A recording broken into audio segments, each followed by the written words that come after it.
مخاطبین از رسانه پشت پرده سلام. امروز قصد داریم که در این ویدیو به دومین کنسرت امیر تتلو که یکی از آرزوهای بزرگ او و البته همه خواننده های زیرزمینی داخل ایران هستش بپردازیم. باور کن شما حواس منو پرت میکنید، من دارم میخونم هی میگه امیر رو کیر خرج چیکار کنم الان؟ داداش کسخلی اون چیزی که من میگم رو بخون. عجبا بریم با تو تنها.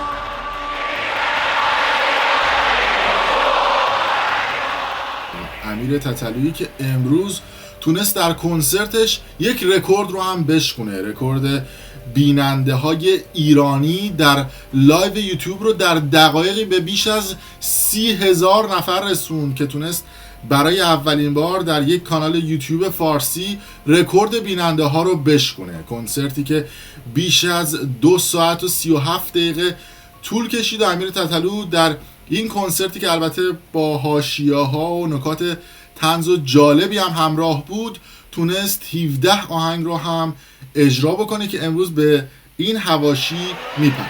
بچه ها میدونستید همه دنیا الان دارن ما رو روی یوتیوب میبینن؟ واقعا زشته ولی کیرتون هم نیست نه؟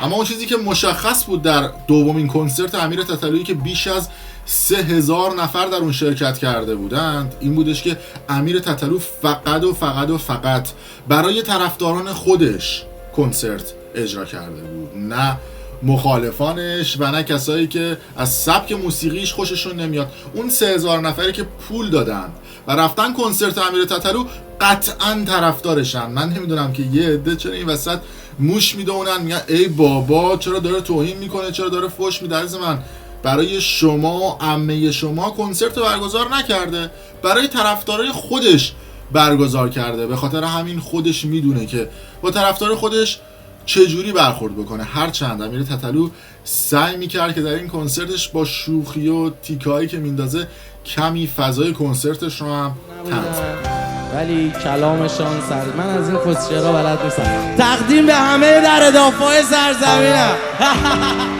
اما این نکته جالبی که در این کنسرت ما شاهدش بودیم و البته در 100% کنسرت های دیگه هم این اتفاق میفته، این موبایل هایی هستش که دست ماست دیگه. کلن اگر توی کنسرت ها استوری نگیریم، عکس نگیریم، لایو نذاریم، انگار کنسرت نرفتیم و عموما هیچ لذتی از کنسرت نمیبریم مگر اینکه در اون کنسرت لایو بذاریم. شما این تصویر رو نگاه بکنید، تعداد لایوایی که گذاشته میشه فکر میکنم در گینس باید ثبت بشه. اما این نکته جالبی که کنسرت امیر تتلو داشت و خیلی هم پرحاشیه شد در فضای مجازی، نوع کارگردانی کنسرت امیر تتلو بود که کنسرتی که با بیش از 6 تا دوربین داشت تصویربرداری می‌شد و خیلی حرفه‌ای صورت می‌گرفت. اما این تصاویر کلوزی که از خانم‌های داخل کنسرت می‌گرفت خیلی زیاد بود. بیش از 80 تا تصویر مدیوم و کلوزآپ خانم‌ها رو ما در این کنسرت دیدیم و بیش از 3-4 تا تصویر کلوزآپ و مدیوم آقایون. کلاً این کارگردان علاقه خاصی به خانم‌ها توی این کنسرت داشت که خیلی جالب و پرحاشیه شده بود در فضای مجازی در حین پخش این کنسرت که به صورت لایو در یوتیوب اتفاق می‌افتاد. بریم ببینیم یه تیکایی از این تصاویری که از خانم‌های پخش می‌کرد. علاقه دارم. دستای منو ول نکن که عداعت فاری نمونده که بذارم غماتو برا من. به خدا کم بهاتو ندادم، مهم نیست حرفای مردم، گذشته ها گذشته مهم نیست. هر کاری کردی منم همون کارا رو کردم، همش از روی تنهایی و خشمه. نذار اینا چشماتو کنه خیلی، مهم اینه که دیگه بد دارت نیست، الکل نیست، هر 2 متری. خدایی من میخواستم توی کنسرت فحش ندم، خب ولی 10,000 نفر این جلوی میگه امیر توقع داره بگم آقا قطع کن جانم داداش چی میگی بده با مثلا داداشت صحبت کن بابا آهنگو بخون همه جا این ایرانی بازیه دیگه چی کار کنم بو گل میاد خود چی کار کنیم بذار بید داره میکشه دیگه چی کارش کنم اما باز هم در این کنسرت امیر تتلو از نوازنده های خانوم استفاده کرد و بیش از 90% نوازنده های امیر تتلو خانوم ها بود. اینو تقدیم کردم به خانوم ها. البته فکر نکنید که فقط شما بودید که بگاه رفتید تو ایران، ما هم بگاه رفتیم. میگم که اومدیم هر کاری کنیم گفتن نکن، اومدیم رپ بخونیم گفتن نکن، اومدیم تتو کنیم گفتن نکن، اومدیم مشروب بخوریم گفتن نکن، اومدیم نگاه کنیم لذت ببریم گفتن هیزه کسکشه یارو بابا نیازه میفهمی یه چی مثل غذا. الان آهنگ شما براتون اجرا میکنم. یه وقتایی هم بحث نیازه. یه کسی که نگاه میکنه حتما هیز نیست بابا نیاز داره. من خودم الان بعد از کنسرت به یه خانوم خیلی خوشگل نیاز دارم.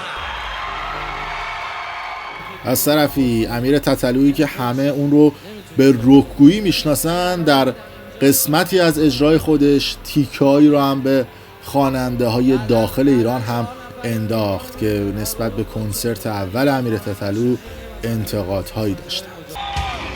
میدونی چیه چرا آوردم عقب اون جلو انقدر الکی چیزی زنی صدا کنید منم نمیتونم بخونم. 4 نفر که نگاه میکنم فکر میکنم ما کسخلیم این خودشونیم نمیتونیم بخونیم. ولی الان اومدم اینجا تازه الان میتونم بخونم. اوکی بعدن 4 نفر این فیلم ها رو میبینن آبرو خودتون میره میگن نگاه خواننده‌شون عین مثلا این کسمشنگای مجازه. ولی در صورت که من واقعا میتونم بخونم اگه شما بذارید. البته امیر تتلو سعی کرد که در این کنسرتش قسمتی از سکوت رسانه‌ای خودش رو در خصوص فشارهایی که در دورانی که در ایران به صورت زیرزمینی و بدون مجوز فعالیت میکرد و البته قطعاً طرفدارانش و خیلی از مردم ایران میدونن که امیر تتلو برای گرفتن مجوز دست به هر کاری زد. سعی کرد که در ایران با توجه به چارچوب و قوانین جمهوری اسلامی ایران آهنگ بخونه و سعی کرد که با افراد پرنفوذ ارتباط برقرار بکنه برای اینکه بتونه مجوز بگیره و در داخل ایران عاشقانه برای طرفدارانش بخونه. اما خب یه آدمی که توی ایرانن و باعث شدن که خیلی از افراد هنرمندی که داخل ایران بودن مهاجرت بکنن. امیر تتلو هم باعث شد که اون فشارهایی که داخل ایران بهش آوردن از ایران مهاجرت بکنه، هرچند در این کنسرتش هم یک تیکه‌ای به اون افراد انداخت. یه چیزی هم هست یه چیزی هم من بگم که البته شما حق هم دارید که بخواید راحت باشید به خاطر اینکه سالها هر کاری ما خواستیم بکنیم زدن تو سرمون. خواستیم موزیک کار کنیم زدن تو سرمون، خواستیم گل بکشیم زدن تو سرمون، خواستیم مشروب بخوریم زدن تو سرمون، خواستیم تتو بزنیم زدن تو سرمون، خواستیم سکس کنیم زدن تو سرمون. من نمیفهمم واقعا حق داریم. الان حق داریم حتی همه دیگه رو تو دستشویی بکنیم کاندومش هم بندازیم. آقا واقعیت رو دارم میگم دیگه. حق داریم واقعا. یعنی به خاطر اینم که حق داریم این اتفاقا میفته. ولی من ازتون خواهش میکنم اینا که نمیدونن که ما حق داریم که خب دوست باریکلا 10 سالم هست ما رو ندیدین. کسچر نمیگم راست میگه. 10 سال ما رو ندیدن هیجان زدن. ولی خب میگم که مردم که این چیزا رو نمیدونن که از بیرون میبینن فکر میکنن ما کسخلیم هممون دیگه نمیدونن حق داریم. از طرفی در کنسرتی که 2 ساعت و 37 دقیقه طول کشید بیش از 10 دقیقه هم بینش یک تأخیر عجیب پیش اومد تا جایی که مسئولان برگزاری کنسرت اعلام کرده بودند که اگر کسانی که به کنسرت اومدن و جلوی استیج هستن نرن روی صندلیاشون بشینن، اجرا و ادامه کنسرت عملا امکان پذیر نیست که همین امر باعث شد که مردم اعتراض بکنن. امیر تتلو هم درخواست میداد که مردم برن بشینن و این اتفاق باعث شد که کنسرت امیر تتلو بیش از 10 دقیقه در بینش تأخیر ایجاد بشه. یعنی شما همه جا منو بگاییدن میدید، یعنی به قرآن یارو اومده میگه اگه نشینید و علف هم بکشید باز اصلا کلا میام میبندم دیگه. یعنی برید بشینید دیگه داداش، بفهم بچه ها بشینید، میگه میام میبندم، گلم نکشید دیگه. بیا بعد ما رو این استا میگفتیم آقا کاندوم تو دستشویی نندازید، همه میگفتن چقدر تو بیادبی. بابا کاندوم انداختی تو دستشویی، تو بیادبی. بشینید گلم نکشید، بچه های خوبی باشید. اما شوخی های گاه و بیگاه و البته مثبت 18 امیر تتلو هم باعث شده بود که جو کنسرت به حالت طنز بره. البته طرفداران امیر تتلو به این نوع ادبیات از طرف تتلو عادت دارند. خودت خوش کردی خیزه که این گوش واجه نشد. عجب بابا عجب.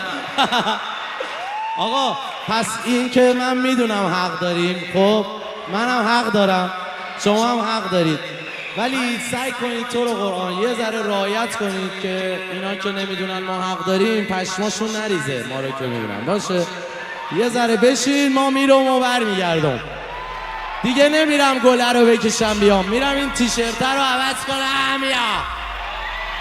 این ویدیویی که دیدید تنها گوشه ای از حاشیه‌های کنسرت امیر تتلو بود. من به شما قول میدم که در روزهای آینده حاشیه‌های زیادی از کنسرت دوم تتلو میشنوید، چون امیر تتلو معمولا فعالیتایی که میکنه در عموم زیاد دیده میشه همراه با حاشیه است. نمونهش کنسرتی که در گرجستان داشت و یه عده آدمی که از قبل اجیر شده بودن و بعد از کنسرت رفتن و جلوی سفارت اعتراض کردن به نحوه اجرای امیر تتلو. منتظر حاشیه‌های کنسرت دوم امیر تتلو در روزهای آینده هم باشید. در هر صورت مرسی که تا این لحظه با برنامه پشت پرده همراه بودید. اگر دوست داشتید ویدیو رو لایک کنید و برای دوستان خودتون به اشتراک بذارید. آقا بعد رفتید از اینجا رفتید بیرون بگید که اینجا چقدر همه بودن. هی سال‌ها شما میگن، باز میگن تو هوادار نداری، تو بیادبی، تو نمیدونم بی تربیتی، نمیدونم تو شیطان پرستی، نمیدونم تو فلانی. بله کس خارشون، ولی خب بده دیگه.